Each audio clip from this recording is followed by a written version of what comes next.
I never thought that people went to buildings. I always saw buildings as stones and decoration and this, but it never occurred to me that people go there. They pray there, they teach there, they talk there, they make deals. I mean, all kinds of things happen in buildings. The contemporary uses of buildings made me try to understand better old buildings. You cannot repaint the Mona Lisa endlessly, and it is no longer the Mona Lisa. So someplace there is an interesting difference between things which are eternally the same, regardless of the time when they are put in the shape in which you see them, and things on the contrary which change all the time and to which you have to adapt yourself. And this is certainly true with buildings. He's introduced us to new issues that had not been studied before. He made us look at questions we had not considered before. He made us look at issues in terms of how they affected us. He made us look at meanings, and not just formal compositions. And he made us think of how we relate to our past.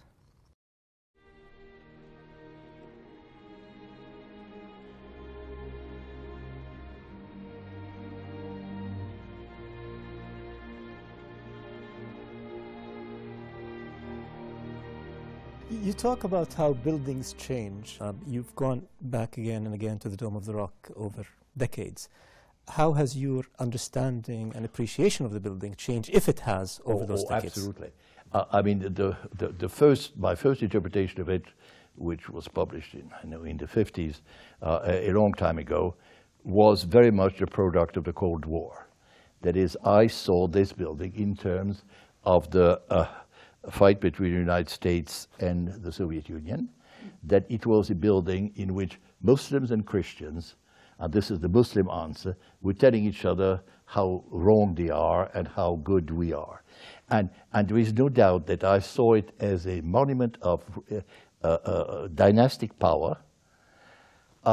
Then the next time, I got more fascinated, this time not by living people, but by the dead people to the east of it. And I realized that most of the inscriptions talk about paradise, the judgment, the last judgment. You ask that you are there on the threshold of paradise.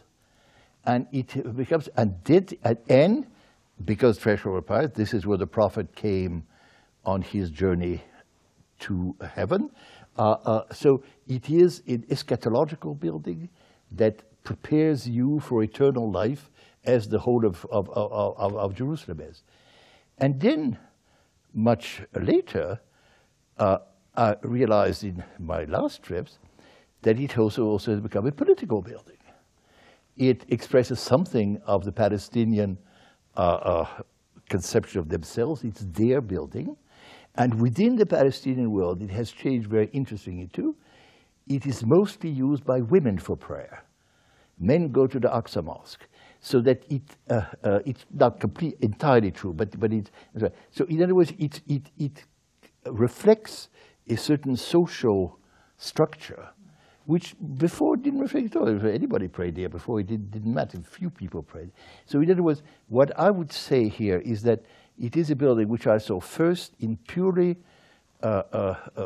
dynastic power play between empires, then in the great medieval, maybe again Muslim and Christian more than Jewish, Muslim and Christian hope for eternal life, that expectation of eternal life and hope for eternal life. After all, for both the Muslims and the Christians, to Muslims, God will come to judge you right there, and Christ will come to judge right there, and it will be done fairly efficiently. And then the third one, it is the politics of today, which gives a different character. But I realize this politicization and reflection of society was always there. We'll give you an interesting example, which I encountered also in Isfahan and in Cairo on other occasions. Whenever you have women meeting in mosques, they usually meet separately from men. And they tell stories. And there is a whole study to be made of what are the stories that women tell each other in holy places. And this, to my knowledge, has never been done. But it is a way in which these buildings reflect needs and hopes and expectations of the contemporary society. It goes together, actually, with other things, both in Damascus and in Jerusalem now. You also have soccer games played in the courtyard of the mosque. I mean, the mosque is the place where you bring your family, your kids, and people play there. In the 1990s, you wrote the book, The Mediation of Ornament. And that book was not only for the scholars in Islamic architecture or Islamic arts. It was a book which is now like a textbook to many art historians. How do you explain that? Well, first I would say it didn't happen immediately. It took at least 10 years for it to make any kind of impact, which is also interesting for other reasons. I think that the reason it made an impact is a change in what people expect of works of art and what they want to know about them.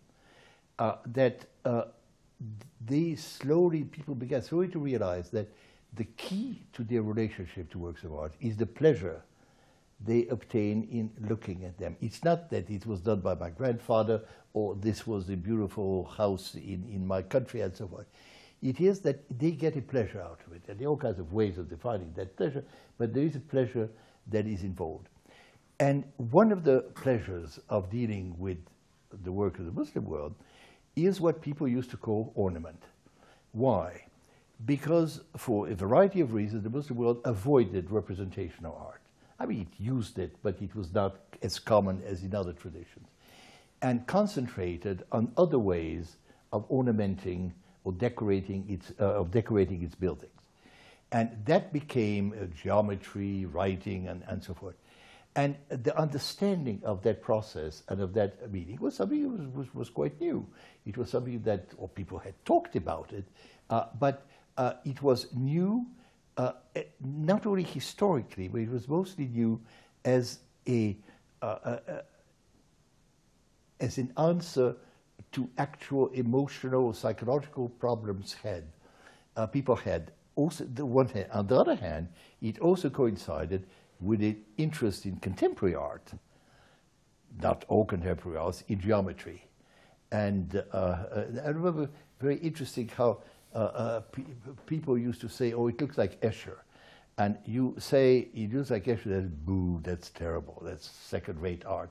And other people, it looks like Escher, that's great stuff, wonderful.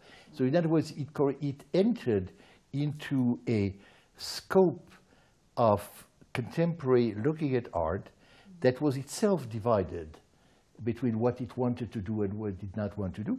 And there it provided some, at least theoretical ground rules on how to deal with it. So I think that was part of its importance. But what the interesting thing about it, it is not a book that has, for instance, been translated into Arabic, Persian, or Turkish. Mm-hmm.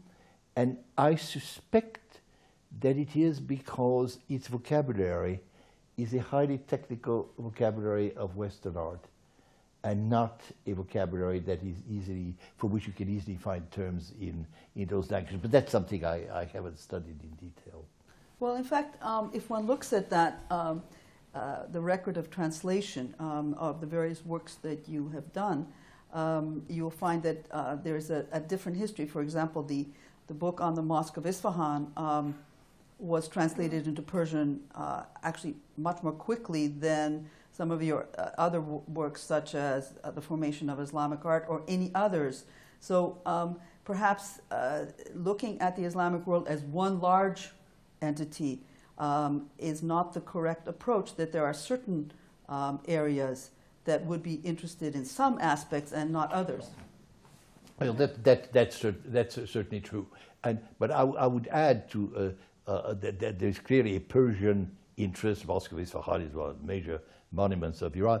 But similarly, the book I wrote on Persian painting, the early book, was also very rapidly translated into Persian, and now also into Arabic.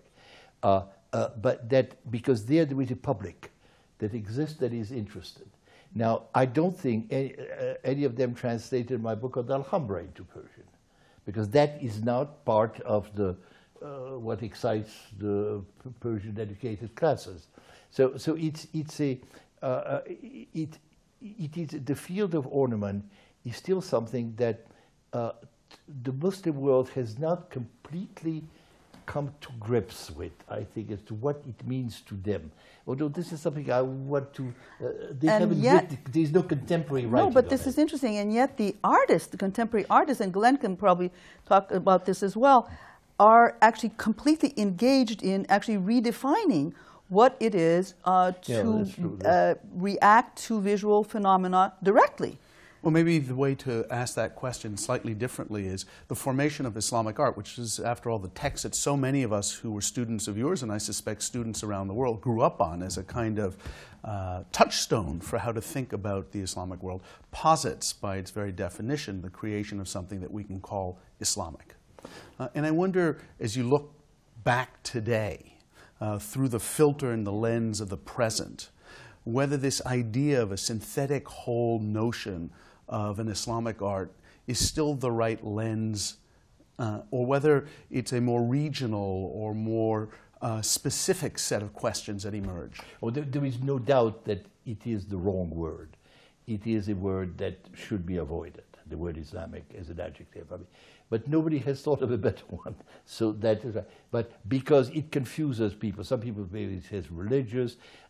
Also, while it is true that there is something between Morocco and Malaysia that unites the aesthetic judgment of people, on the whole, Moroccans are much more affected by Spain and Malaysians by China or India than the other. It's partly an artificial political unity that social unity is created. So the word is a wrong word. What is important is that something happened in this early period that is like an offshoot of something existed before. It's like a development in the creation of mankind. You suddenly have something new coming out. Now, whether you call it Islamic or something else is another story. Islamic was convenient, but it's a dangerous term because, on the one hand, it implies to the fundamentalist that it is of religious significance and reflects religious needs and so forth.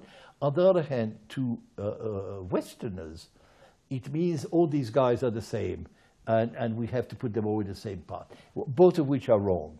But that something different happened. I wish I could invent a new word, but I can't. I want to probe there a little bit and go beyond the sort of superficial side of the distinctions one make in vocabulary to sort of the substance of what's being built today and to the substance of what artists use. In other words, for those of us who thought of an Islamic world as a world that had a shared and common vocabulary that was available to any artist working almost anywhere. Which, after all, is right what you consider in the mediation of ornament. I mean, that's you posited that there is a shared common vocabulary somehow. So how does that get reworked in the present? What happens when you interject the now? This is fascinating, and it fits deeply with the conversation we used to have in Aga Khan committees 20 years ago, 25 years ago, when I was involved. At that time, our belief was that there was something common, and that we have to define it better, explain it better, and so forth. Now, I would say no, that what is common to the world is not something called Islamic or Christian or Western, or Hollywood. It is a certain cult of wealth. It is a shopping center is universal, just as clothes have become almost the same every place. which is kind of depressing when you think of it. It was so nice when people in different countries had different clothes. I mean, but this is airplanes are all they try like mad to make one airline different, other by making a different hat on the hostess's head. But on the whole, they are the same plane, flown the same way to the same places by the same people, serving the same food and so on. So sameness surrounds us. Now we have little categories in which we keep our pleasure separately. Should this be part of the little category of pleasure, or should we say that art, with the internet, with television and all related activities, all visual forms are going to become universal. There won't be anything national. The local thing is going to be strictly reserved to what I like with my family. I mean, one kind of dessert rather than another kind of dessert. But that there can no longer be a genuine, original local culture. It will be swallowed almost immediately by this universal phenomenon. That therefore, the formation of Islamic art would be a work that tries to explain a period. It is no longer pertinent to today because what the period created died sometime in the 19th century or whatever it is. The mediation of ornament suggests that there is something developed by that first period which is of universal quality, of universal value. But I still remember when that book came out, shortly before it came out, and I had given a talk about it to some of my colleagues at Harvard, and one distinguished colleague told me afterwards, why don't you stick to Arabic and Persian and don't meddle with our world? See, this is, and it was very interesting because it was, that person felt very strongly that I somehow had passed a border, passed a frontier. I had gone someplace to which I do not belong. I can explain that world to that person, but I have no right to explain her world to her. It happened to be a woman. Her world to her. But in fact, this is exactly what's happened to our entire field. The trouble is that we are only beginning to see Western students going east to learn there, rather than Near Eastern students coming west to learn. Eventually, we'll have to have that. We'll have to have these. It exists now a little bit in Turkey and in some other places, but this kind of great universal university is the kind of thing I would dream of ours. That kind of leads to the issue of knowledge formation and knowledge creation. And, you know, a very big part, I think, of the work you did early on when you were part of the Aga Khan Steering Committee was really to think about how to establish the mechanisms by which Muslim societies, wherever they may be, could acquire the knowledge to build and think intelligently about their cities. And, you know, is that something that has succeeded? And if it hasn't succeeded, is that something that is still a central issue? Oh, it still is a central issue, there is no doubt. But it's a central issue every place. I mean, how to deal with the cities is a central issue. I am not sufficiently up on it to be able to answer whether it is worse, better or not. I mean, I can give examples that I would consider successful, let's say like the redoing of Beirut, for instance. But then a lot of people think it's terrible. I mean, I just don't know. But I would bring something else which is interesting, which is pertinent here. One of the interesting phenomena is the examples we've given so far, all these talks, have been essentially Iran, a little bit of Turkey and the Mediterranean world. Now, there are a whole set of other Muslim worlds that have appeared suddenly. I'm thinking of the Muslim world of Central Asia, which has existed for many years, but is new. We don't know. They have different ideas, different purposes, different functions, different ambitions, aims, and loves, and what have you. There is a Muslim world of the Caucasus, and northern of the Caucasus. I mean, Chechnya is the tragic, but you have the Tatars of the Kazan area, which have the most fascinating architecture, which nobody teaching Islamic architecture has ever heard of. Mosques that look like Orthodox churches. I mean, it's absolutely amazing. And now there is a Muslim world in the West, whether it is in Europe or the United States, I mean, which again has its own forms, its own desires, its own ideas, and its own variety. And I think that, in other words, we're dealing with a cauldron of things happening.